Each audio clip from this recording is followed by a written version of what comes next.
Assalamualaikum warahmatullahi wabarakatuh. Perkenalkan, nama saya Zahra Ramadona, NIM B119317 dari Prodi Ilmu Hukum Fakultas Hukum Universitas Jambi. Baiklah, di sini saya akan menjelaskan materi hukum dagang tentang perseroan terbatas.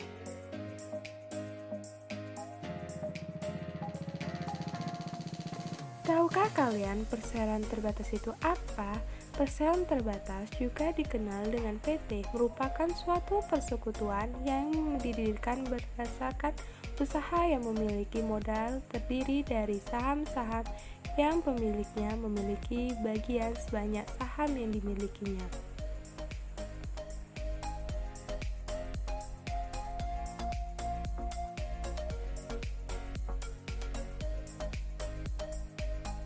Pengertian perseroan terbatas menurut pasal 1 Undang-Undang Perseroan Terbatas Nomor 40 Tahun 2007.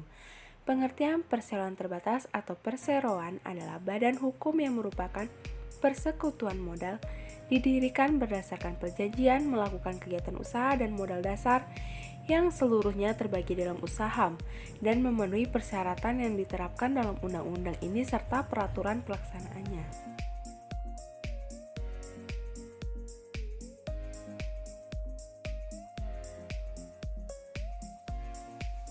Perseroan terbatas atau PT, dulu disebut Namlos Venosap atau NIVI, adalah suatu perusahaan yang memperoleh modal dengan mengeluarkan surat-surat sero atau saham. Menurut Griffin, perseroan terbatas merupakan perusahaan yang sahamnya secara luas dipegang dan dapat dijual kepada masyarakat umum.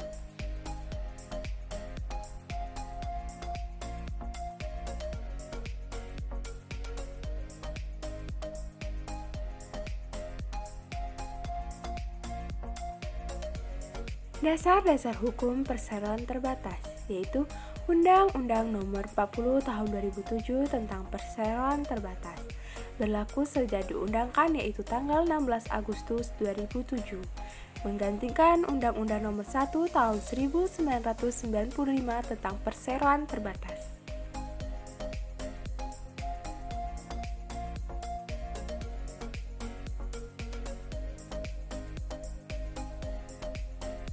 Pendirian PT.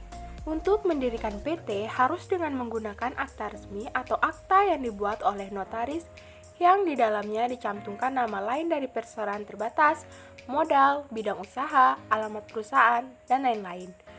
PT mempunyai nama dan tempat kedudukan dalam wilayah negara Republik Indonesia yang ditentukan dalam anggaran dasar.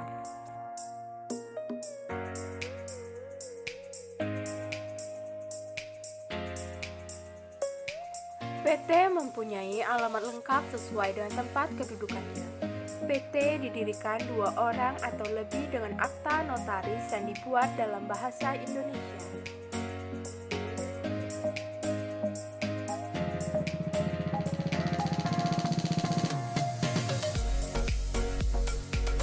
Akta pendirian harus disahkan oleh Menteri Hukum dan HAM Republik Indonesia.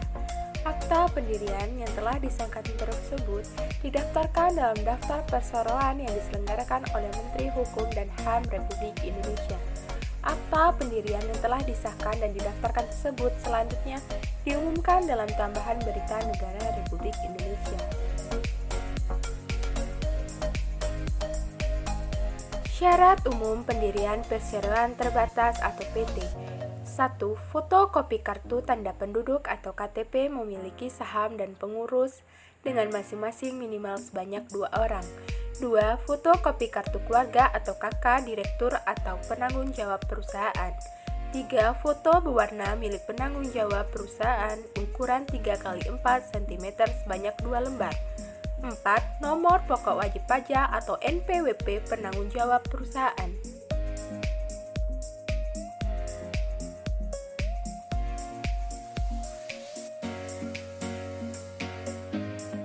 5. Fotokopi surat-surat kepemilikan perusahaan, surat tanah dan sebagainya, atau surat perjanjian sewa perusahaan. 6. Fotokopi pajak bumi dan bangunan atau PBB tahun terakhir sesuai dengan domisili perusahaan. 7. Surat keterangan dari RT atau RW untuk perusahaan yang berdomisili di perumahan atau perkampungan.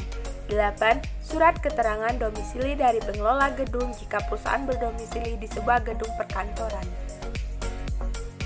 9. Foto kantor perusahaan tanpa depan dan dalam ruangan yang berisi meja, kursi, unit komputer beserta 1-2 orang karyawan. 10. Stempel perusahaan. Jika belum memiliki yang resmi, harus sudah memiliki stempel sementara guna mengurus perjanjian. 11. Kantor perusahaan berada di area perkantoran plaza atau ruko dan tidak berada di area permukiman penduduk. 12. Siap dilakukan survei. Syarat pendirian PT secara formal berdasarkan Undang-Undang Nomor 40 Tahun 2007. 1. Pendirian minimal 2 orang atau lebih. 2. Akta notaris yang berbahasa Indonesia. 3. Setiap pendiri harus mengambil bagian atas saham kecuali dalam rangka peleburan.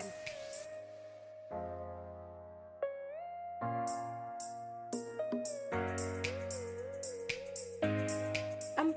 Akta pendirian harus disahkan oleh Menteri Kehakiman dan diumumkan dalam BNRI. 5. Modal dasar minimal 50 juta rupiah dan modal disetor minimal 25% dari modal dasar. 6. Minimal 1 orang direktur dan 1 orang komisaris. 7.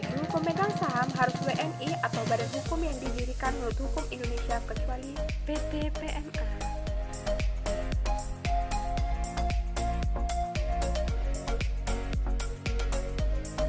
Kelebihan perseroan terbatas. Yang pertama, tanggung jawab yang tepat dari para pemegang saham terhadap utang-utang perusahaan. Maksudnya adalah jika Anda termasuk pemegang saham dan kebutuhan perusahaan punya utang, Anda hanya bertanggung jawab sebesar modal yang Anda setorkan dan tidak lebih. 2. Kelangsungan perusahaan sebagai badan hukum lebih terjamin, sebab tidak tergantung pada beberapa pemilik. Pemilik dapat berganti-ganti.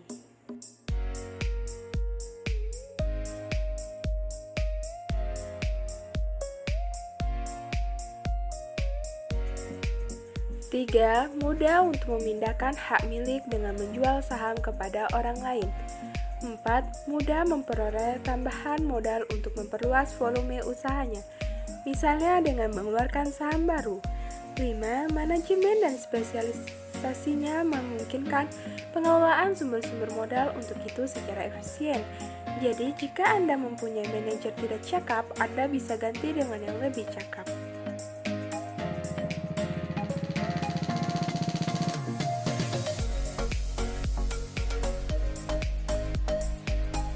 Kelemahan perseroan terbatas. Yang pertama, PT merupakan subjek pajak tersendiri. Jadi, tidak hanya perusahaan yang terkena pajak, dividen atau laba bersih yang dibagikan kepada para pemegang saham dikenakan pajak lagi sebagai pajak pendapatan. Tentunya dari pemegang saham yang bersangkutan. 2. Jika Anda akan mendirikan perseroan terbatas, pendiriannya jauh lebih sulit dari bentuk kepemilikan usaha lainnya. Dalam pendiriannya, PT memerlukan akte notaris dan izin khusus untuk usaha tertentu.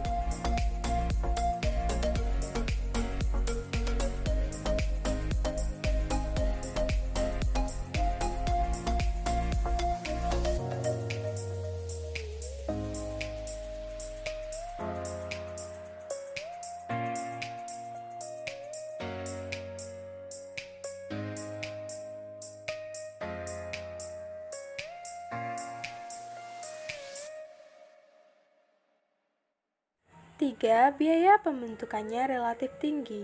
4. Bagi sebagian besar orang PT dianggap kurang secret dalam hal dapur perusahaan. Hal ini disebabkan karena segala aktivitas perusahaan harus dilaporkan kepada pemegang saham, apalagi yang menyangkut laba perusahaan.